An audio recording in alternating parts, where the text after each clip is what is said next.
Sa pinakahilagang bahagi ng ating bayan, naroon ang Batanes, tahanan ng ating lahi. Mga bahay na bato, bundok at dagat na asul, dugo at pawis ng ninuno ang nagmamay-ari dito. Ngunit may boses mula sa malayong lupain ng China, sinasabing sa kanila raw ito kabilang. Sa pamamagitan ng Taiwan, ganito ang kanilang akala, isang bagong kwento na walang katotohanan at patayan. Batanes, atin ito, hindi pwede ang pag-angkin dito. Ito'y lupa ng Pilipino, sa kasaysayan nakaukit. Nakakagimbal marinig ang ganitong pahayag, ngunit ang ating dangal hindi bibigay kahit kanino. Batanes, atin ito, sa atin ang karapatan. Ang bawat pulo at bato ay bahagi ng ating bayan. Kahit anong estratehiya, kahit anong kwento, ang lupang tinubuan, ipagtatanggol natin.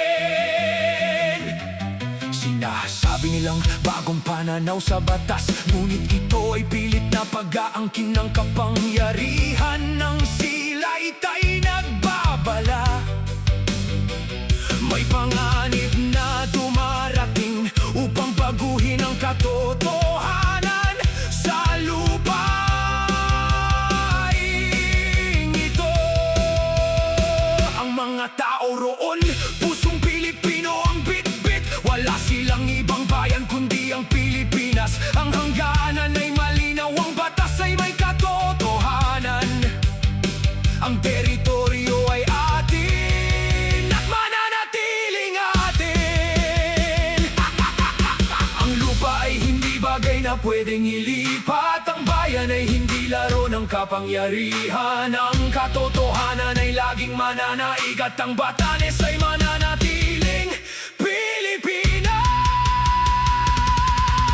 Batanes, atin ito, hindi pwede ang ipangangkin.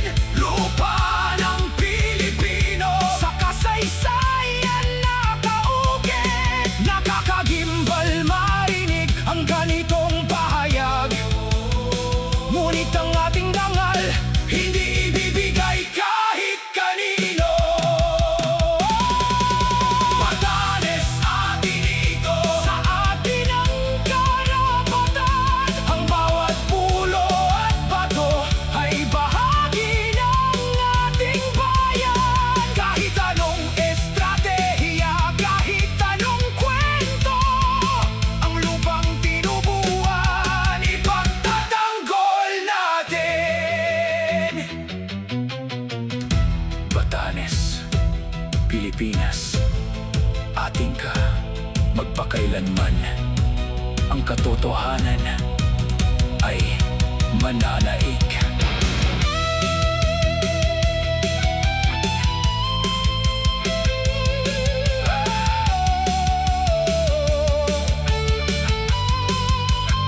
Ngayon ay gagawin ko na ang ses na magkakaibang cover design ayon sa iyong gusto.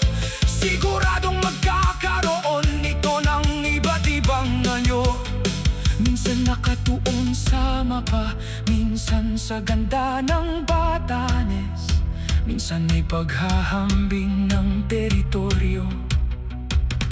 Lahat ay may